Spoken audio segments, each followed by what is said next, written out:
வணக்கம். நான் ஆனந்த். ஊர்வசி நடிச்சு டைரக்டர் பிரியதர்ஷன் டைரக்ஷன்ல 2023ல டைரக்டா ஜியோ ஹாட்ஸ்டார் ரிலீஸ் ஆன படம் தான் அப்பத்தா. இந்த படத்தோட ஸ்டோரி என்ன அப்படின்னா, ஊர்வசியோட ஹஸ்பண்ட் இறந்துடுறாரு. தன்னோட ஒரே பையனை ஊர்காத்து தான் ஊர்வசி வளர்க்குறாங்க. அவரும் வளர்ந்து காலேஜ் படிச்சு ஐடி கம்பெனில ஒர்க் பண்ணிக்கிட்டு இருக்காரு. சென்னையில செட்டில் ஆயிடுறாரு. ஊர்வசியும் அவங்களோட இந்த ஊர்கா போற பிசினஸை ரொம்ப எக்ஸ்டெண்ட் பண்ணி ரொம்ப பெருசா அவங்களோட கிராமத்துல பண்ணிக்கிட்டு இருக்காங்க. பண வசதி இருக்கு, நில வசதி இருக்கு, எல்லாமே இருக்கு.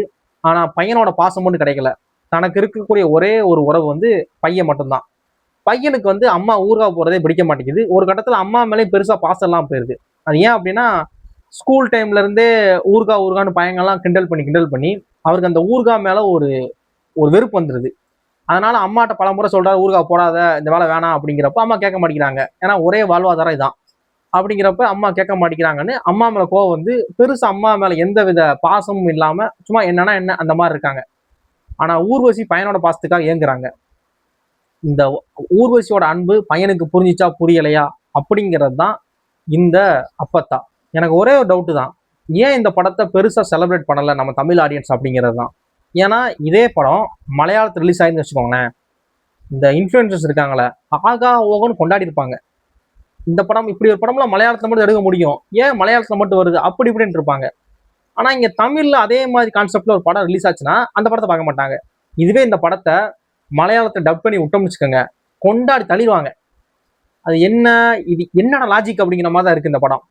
அது மாதிரி ஊர்வசிங்கிறவங்க எனக்கு யாருன்னே தெரியாது அப்படின்னு ஏதாவது ஜென்சி கிட்ஸ் நினைச்சீங்க அப்படின்னா நீங்க இந்த படத்தை பாருங்க. இந்த படத்துல பாட்டி அடிச்சவங்க பேர ஊர்வசி. அவங்க என்னமா நடிக்கிறாங்கன்னு பாருங்க. ஒரு சின்ன சாம்பிள் தான் இந்த படம். நான் படத்துல அந்த அவங்க சென்னைக்கு அவங்க பையனோட வீட்டுக்கு போவாங்க. அங்க போனதுக்கு அப்புறம் நாய்க்கும் இவங்களுக்கும் ஒரு சின்ன அட்டூழியங்கள் நடக்கும். மாத்தி மாத்தி ரெண்டும் விளையாடுற மாதிரி ஒரு விஷயம், பயந்து ஓடுற மாதிரி. அதுலலாம் காமெடி பிச்சு உதறி இருக்கும் ஊர்வசி.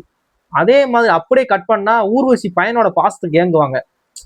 பையன் நம்மகிட்ட சரியா பேச மாட்டேங்கிறான், நம்மளால அன்பு காட்ட மாட்டேங்கிறான், நம்ம கூட சிரிச்சு சந்தோஷமா இருக்க மாட்டேங்கிறான். ஏன்னா எனக்கு இருக்கக்கூடிய ஒரே ஒரு பையன் மட்டும்தான், அவனும் என்ன ஒதுக்குற மாதிரி இருக்கு அப்படின்னு சொல்லி ஃபீல் பண்ணுவாங்க. ஃபீல் பண்ணி அழுகிற சீன்லாம் இருக்கு. அதெல்லாம் சான்ஸே இல்லை.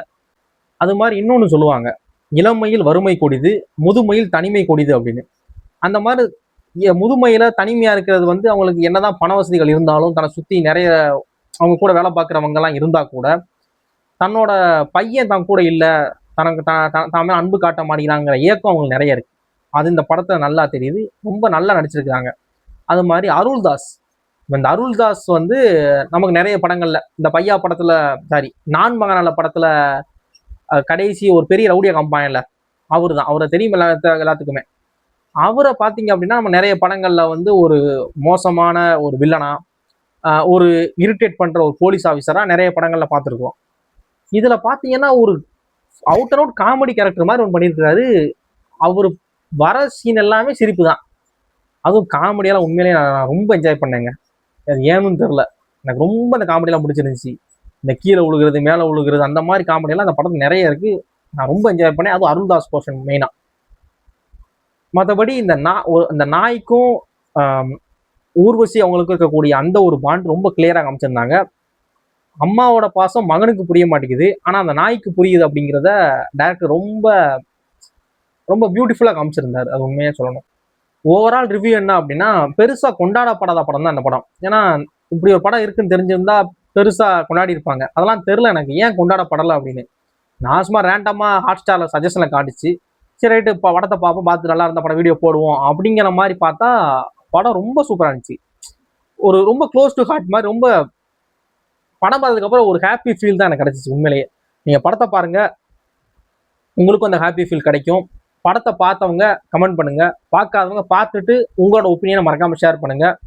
தேங்க்ஸ் ஃபார் வாட்சிங்.